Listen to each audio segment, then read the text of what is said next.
Welcome to the WTR Small-Cap Spotlight Podcast. I'm your host, Tim Gerdeman, Vice Chair and Co-Founder and Chief Marketing Officer of Water Tower Research. In today's podcast episode, I'm being joined by Bhaskar Ragula, CEO and Co-Founder of FatPipe, NASDAQ ticker symbol FATN. FatPipe holds multiple patents for the technology that provides the highest levels of reliability, security, and optimization for wide area networks. Also joining us is my WTR Equity Research colleague, John Roy. Good morning, gentlemen, and thank you for joining today's podcast. Good morning, Tim, and good morning, John. How is everyone today? Excellent. Well, thank you for asking. So, Bhaskar, for those listeners that do not know FatPipe, can you please provide a quick overview of the company and its corporate strategy, as well as doing a quick overview of your professional background, please? FatPipe Inc. is based in Salt Lake City, Utah. We make mission-critical networking products, and we have also introduced cybersecurity solutions for corporate customers. Our entire focus is how do we be the best company in terms of networking and cybersecurity. We have been around for a couple of decades, and our focus market is SMB customers. We sell primarily through our partner channel. We have signed over 500 partners, and we have more than 100 active partners. Glad to be here for this podcast. That's a great overview. I will now turn over to John Roy, who's going to ask you a few questions. Sure. So let's take a look at, your competitive moat. Obviously, the SD-WAN business has been around a while. So particularly maybe relative to Cisco, VMware, Fortinet, those guys, what's your moat like?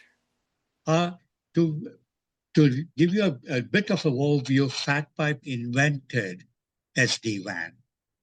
We came up with the concept of multi-line optimization of bandwidth, transmission, and sub-second failover. So we invented this technology called SD-WAN. And because we invented SD-WAN, we had a number of competitive advantages. We developed a lot of new technologies before others could figure out what that was. So we have filed 13 patents, more than 160 plus unique technology claims over the years. And we also have been developing more technology, except we have been embedding that in our 2.7 million lines of code that we have developed over the years. So what we bring to the table as a unique moat is that we have unique technology for mission-critical networking. And with the recent introduction of a single-stack cybersecurity solution, now you don't have to go to 4 different providers of cybersecurity for your company. And we have 2 versions, one cloud-based like everybody else, and the other, which was a lot more technologically challenging, is an on-premise based solution where customers can get their entire cybersecurity needs in their premises, in their networks. So you were talking about the single stack there. That's the Total Security 360, I think. Yeah. What feedback are you getting from customers? I mean, you just released that in April. So how is the product shifting your sales momentum?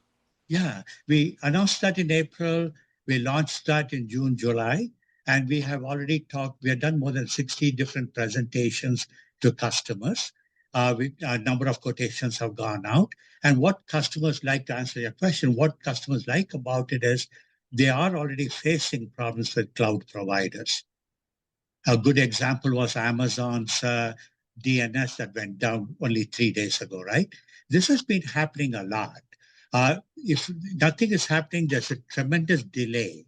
When you're trying to log into a cloud-based solution, one analyst told me it takes him 3 to 4 minutes to log in. Another said that his multi-factor authentication sometimes comes in late, like 2 hours later than he needed it.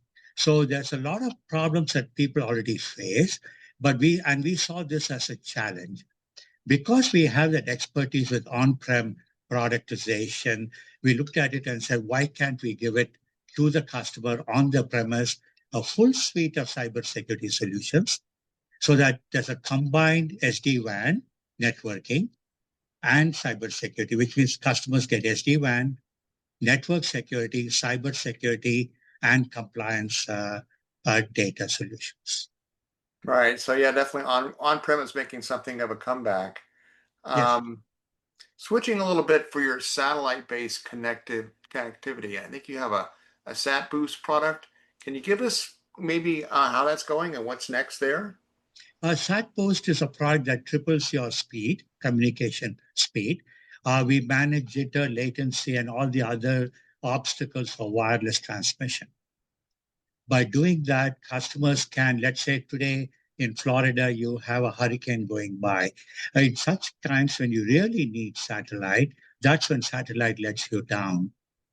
FatPipe is able to take whatever communication you have, whatever speed you got with your satellite, and we can triple it.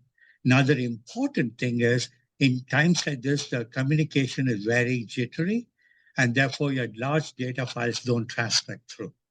We ensure that your large files actually go through. So that is a very valuable technology. And it also works for 5G networks.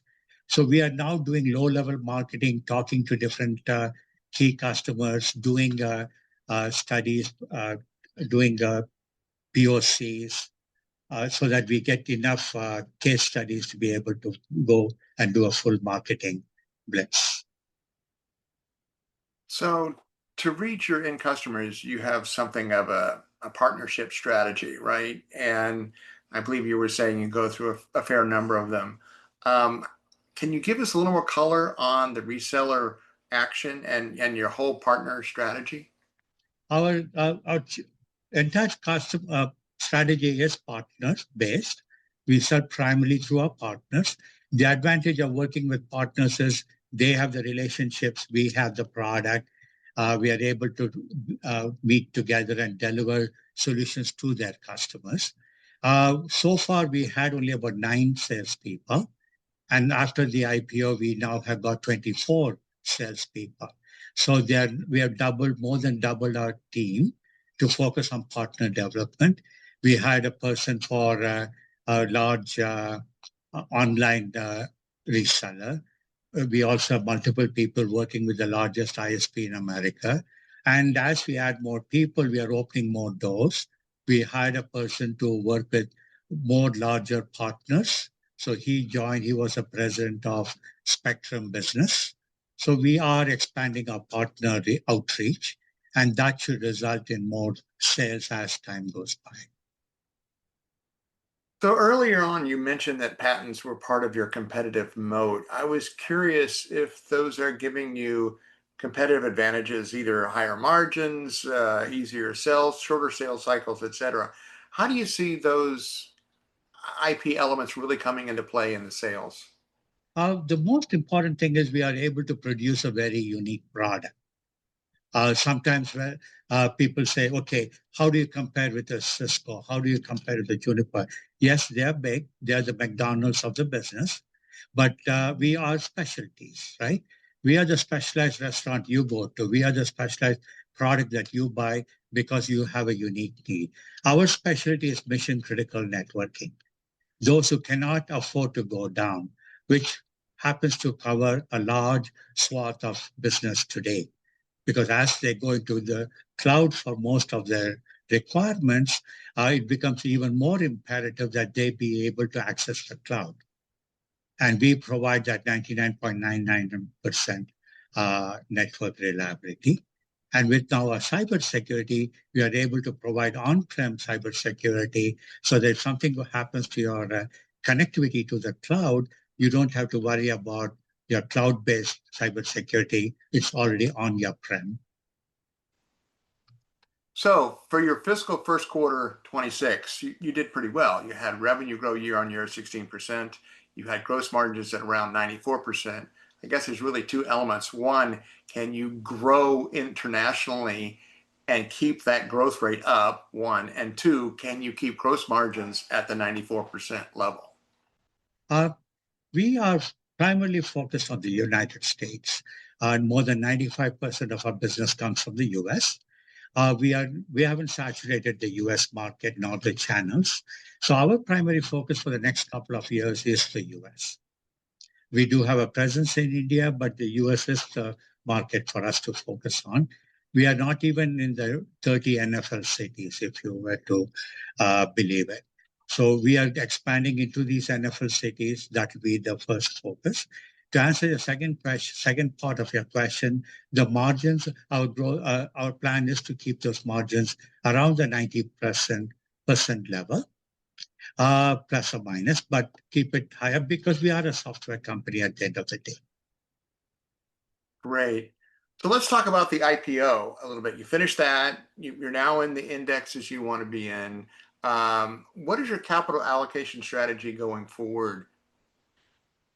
90% is sales. 90% is sales growth because the products have been developed by the team. That cost is covered by our current offerings. So primary purpose of raising the money was for growth, increasing our sales team. That is where most of the money is going to go. Got it. So when you look about the next, let's say 18, maybe 12 to 24, 18 to 24 months, what are the top 3 growth catalysts that you're most excited about?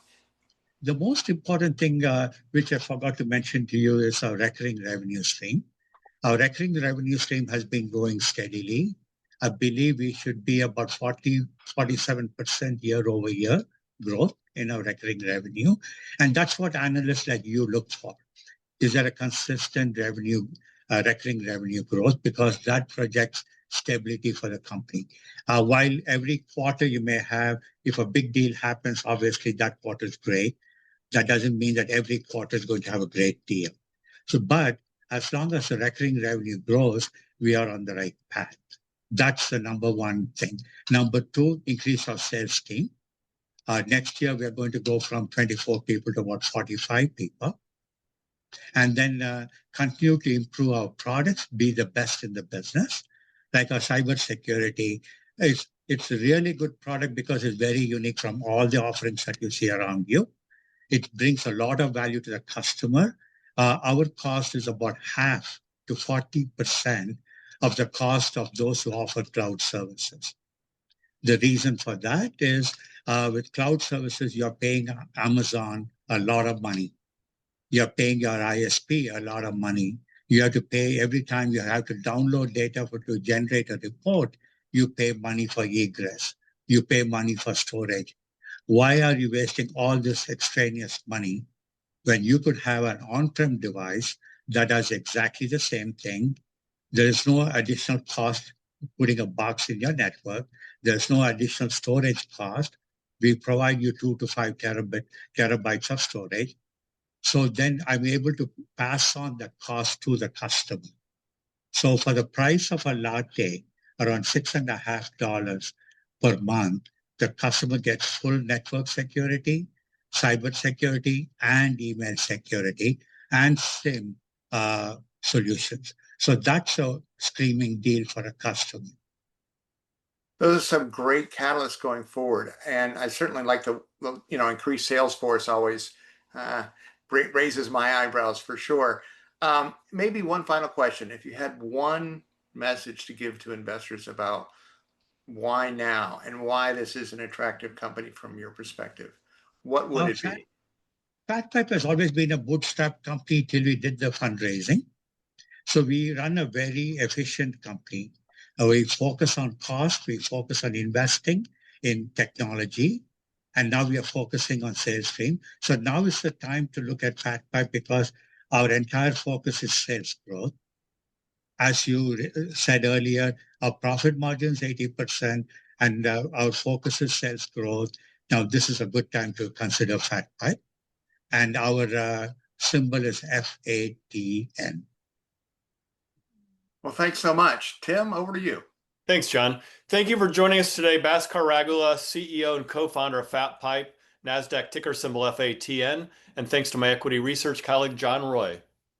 Thank you very much, Tim. I appreciate it. Thank you, John.